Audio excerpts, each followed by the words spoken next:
Kasus korupsi yang menyeret ex-Jampitsus Febri Adriansyah bukan hanya menarik perhatian karena barang bukti 74 kg emas dan uang ratusan miliar rupiah, tapi juga karena polisi menyerahkan kasus ini ke Kejaksaan Agung yang kita tahu adalah institusi asal Febri. Banyak pihak yang meragukan penyelidikan akan berjalan independen, bahkan disinyalir ini melanggar KUHAP. DPR bahkan mengusulkan penyidik diganti hingga membentuk panja pengawas. Bagaimana seharusnya kasus ini ditangani? Kita bahas bersama dengan sejumlah narasumber.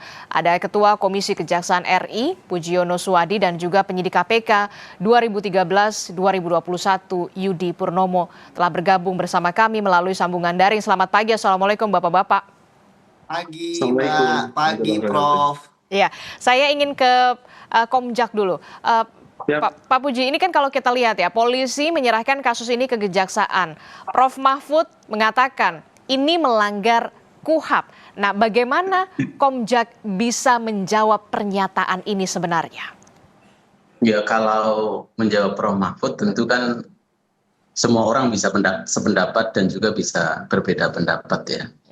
Tergantung kemudian kan kalau dalam dunia akademik kan basis values apa yang kemudian mau diambil, teori apa yang kemudian menjadi dasarnya, itu yang kemudian kan harus kita kaji. Nah, kalau kemudian yang terkait kemudian yang didiskusikan dalam media sosial kita kan, kalau melanggar KUHAP apa tidak kan tidak ada norma yang kemudian secara langsung menyebut pengalihan itu melanggar. Di beberapa daerah itu pengalihan itu ya sudah terjadi 1-2 kali, itu kita lihat juga sudah ada dan tidak ada masalah. Ini kan jadi masalah karena kan kebetulan kan kalau bahasanya Mas Yudi itu kan tokoh prominent gitu. Tokoh penting lah ya, tokoh penting kemudian kan menjadi seolah-olah menjadi yang kita takutkan kan ketika kemudian kan muncul konflik of interest, kita juga jaga itu. Jadi kalau kita bahas itu kan yang namanya konflik of interest itu kan harusnya kita melihatnya kan dampak ya. Artinya sesuatu yang kemudian tidak asumsi tetapi fakta kemudian yang terjadi. Karena kan kalau kita misalnya merujuk pada OECD misalnya, itu yang namanya konflik of interest itu adalah ketika fakta itu yang kita lihat ya, sekali lagi ya, fakta itu ada pengaruh, itu satu. Yang kedua ada namanya appearance impartiality, jadi kesannya itu ada keperpihakan gitu ya. Nah, maka kalau kita lihat itu kan kita harus lihat faktanya. Nah, ini dan faktanya kan menurut Anda ini tidak seperti itu ketika kasus ini diserahkan kepada Kejaksaan Agung? Kita belum bisa melihat. Artinya kan selama ini kan pemeriksaan terhadap bersangkutan kan juga belum terjadi kan. Nah, yang harus kita lihat sekarang adalah fakta-fakta kemudian. Pengalihan, bukan penyerahan ya, lebih ke arah pengalihan itu kan dilakukan hari Sabtu kemarin. Nah, ini hari Selasa. Nah, kita tuh kemarin kan ribut-ribut soal ini nanti seperti apa, maka dua institusi ini kan kemudian secara institusi mengembalikan marwah masing-masing menurut kita, dan itu positif untuk mengembalikan kepercayaan publik.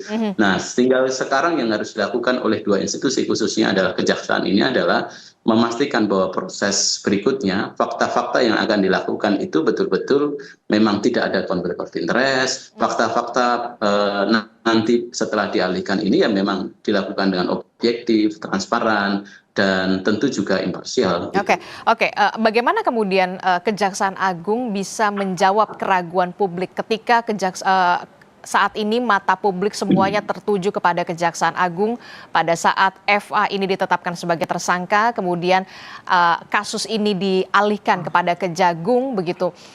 Bagaimana bisa menjawab keraguan publik ini dengan bisa tetap independen ketika anak buah penyidik dalam hal ini memeriksa mantan bosnya?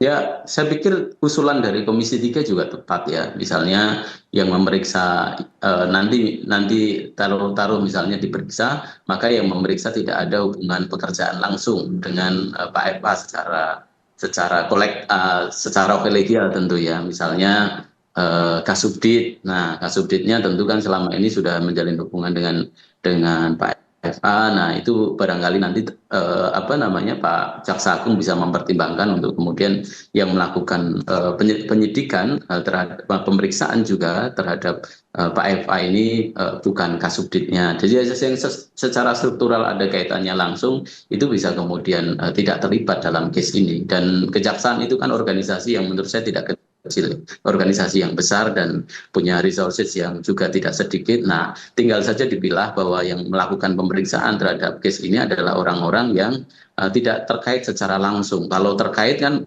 secara tidak langsung kan pasti banyak, namanya Jampitsus itu kan memiliki kewenangan supervisi sampai case-case daerah. Nah, yang tidak terkait case secara langsung, yang tidak terkait dengan yang bersangkutan secara langsung, ini penting untuk menjaga tadi yang disebut adalah soal independensi, soal juga konflik of interest dan segala macam itu. Nah, sekarang yang kita lihat justru yang demikian, bahwa kita harus mengawasi bahwa kejaksaan ini bekerja dalam setiap tahapannya itu objektif betul, transparan juga gitu.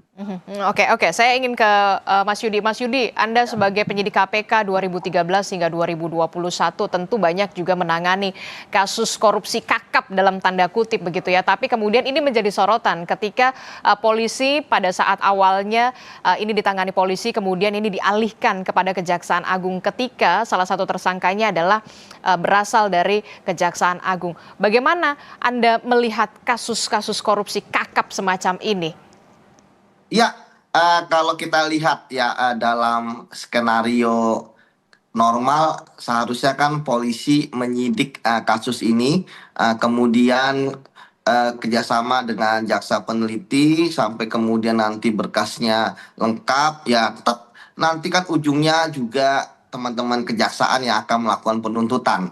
Artinya di sini poinnya kan ujungnya tetap di kejaksaan. Jadi ketika ada konflik interest dan sebagainya, KUHP aja sudah mengatur kalau tetap jaksa yang kemudian menuntut gitu kan, bukan polisi. Kemudian kita lihat skenario berikutnya yang bagi saya masih agak baik ya, yaitu melimpahkan kepada KPK. Kan sempat kemarin itu bagaimana ada papan nama ya, dua bos di KPK gitu ya, Korsup, Deputi Korsup dan Deputi Penindakan ya, walaupun kemudian tidak jadi gitu ya. Tetapi kan di situ sudah ada sinyal ya, bahwa ada opsi pada malam itu KPK akan mengambil alih ya, terkait dengan kasus ini. Kalau KPK mengambil alih, maka tentu penyidikan, penuntutan KPK semua yang kemudian menangani. Tetapi kemudian ya saya melihat bahwa tentu kalau dari jawaban KPK ya ketika ditanya kenapa tidak jadi pada malam itu, ya tentu alasannya normatif ya, yaitu bahwa saat ini belum ditemukan alasan untuk mengambil alih. Misalnya kasus berlarut-larut tanpa alasan yang tidak bisa dipertanggungjawabkan, atau kemudian ada dugaan tindak pidana korupsi dalam penanganan kasus korupsi, atau kemudian yang lainnya ya, misalnya ada intervensi dari eksekutif, legislatif, yudikatif. Jadi dari dua opsi yang pertama ini ya saya melihat tentu ternyata kan tidak bisa dijalankan ya, karena kemudian akhirnya kan ya dalam hukum kita tahu ada hukum formil dan juga hukum material, dan perbuatan pidana adalah perbuatan material, dan visi dari kita adalah memberantas korupsi. Sehingga kemudian saya melihat ada win-win solution lah pada malam itu, bagaimana kemudian ya sinergisitas yang dikedepankan ya, bagaimana akhirnya keputusannya kepolisian kemudian menyerahkan kerja-kerja penyidikan yang telah mereka lakukan kepada teman-teman kejaksaan. Tentu ini bukan dengan cek kosong ya, atau dengan kontrak tanpa isi gitu ya. Pasti sudah ada kesepakatan ya di antara para pimpinan bahwa ini pasti akan lanjut. Buktinya tentu teman-teman di kepolisian juga sudah mengunci dengan adanya 2 tersangka, bahkan menahan 1 tersangka